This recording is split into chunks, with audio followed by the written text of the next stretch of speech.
Notion of zero or void. Tell us something about that. I mean, what does that refer to you? What does that?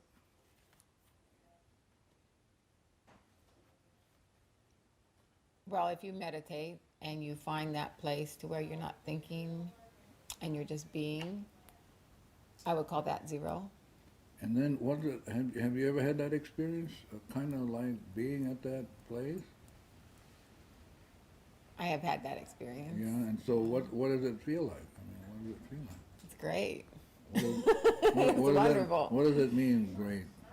It's wonderful. It's really an experience of existence, of being, Okay. not of contrived expression but of just being, of that being. That's what we're talking about the oneness. Yeah. So the Ho'oponopono that Morna developed, its purpose, its aim, the cleaning's aim is to get to that place called zero or the void. Yes, Morna would describe it like if you're walking along a path. We all walk along, fall over, walk, fall over, get up, fall over. And now the path would mean like in the flow. So more than often we're probably off. So the idea is that you meditate, you do your cleaning, you take care of yourself in different ways, however you choose. And we're not saying you have to meditate, but however you choose to do your cleaning, the idea is that more and more you can be in the flow or on your path, as opposed to always falling off. No, Yeah. and what's your experience about what do you think many people have this experience or even notion that they could be that way? Or is it that they're always they're so used to being off path or out of the flow, they can't? Yeah. Well, I would say most disciplines that I'd say that what makes Ho'oponopono unique is the transmutation process. Well, two things: the care of the self, the connection with the subconscious, and then the transmutation. So we're not trying to outrun karma. We're not trying to override karmic situations. What we're doing is asking through repentance and forgiveness for that to be gathered up and petitioned for the transmutation. So once the transmutation happens, basically you're changing history. Not just within you, yeah, but everywhere. Yeah, Why would it affect everything? It's that, what do they call it, the butterfly effect? The butterfly in South Africa flaps its wings and we get a tornado on the other side of the world. So it's something like that. It's that aspect of that a thought, everything is a thought, and that it has an impact on everything else as a thought. Now, does it have an impact on everybody else because everybody shares certain things in common? I mean, how can something outside of them affect them?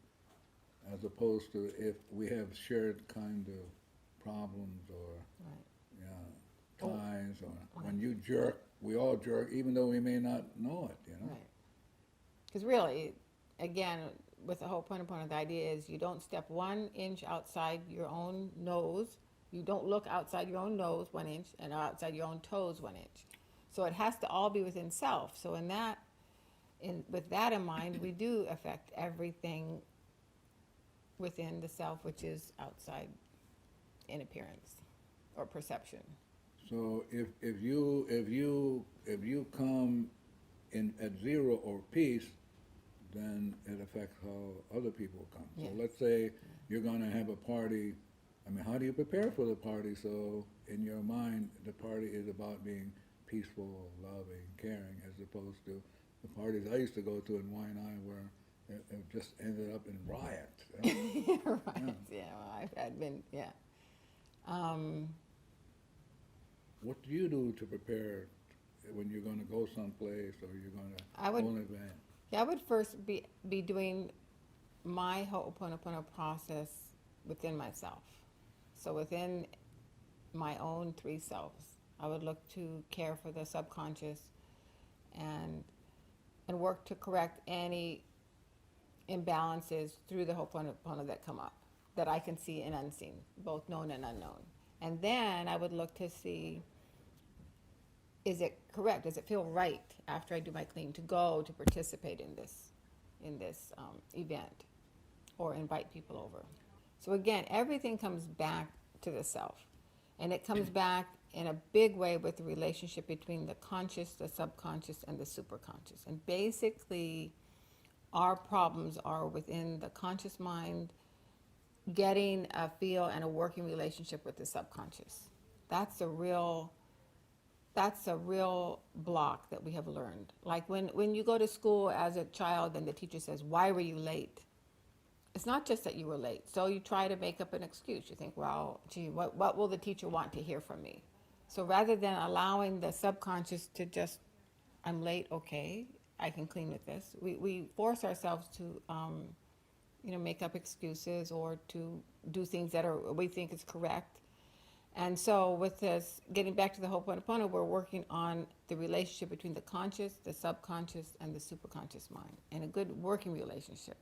Like when we go to the store and we pick up something to buy and we come home with it and they say, "Oh, thank you for getting that. Why did you pick it up?" "I don't know, it just felt right to pick it up."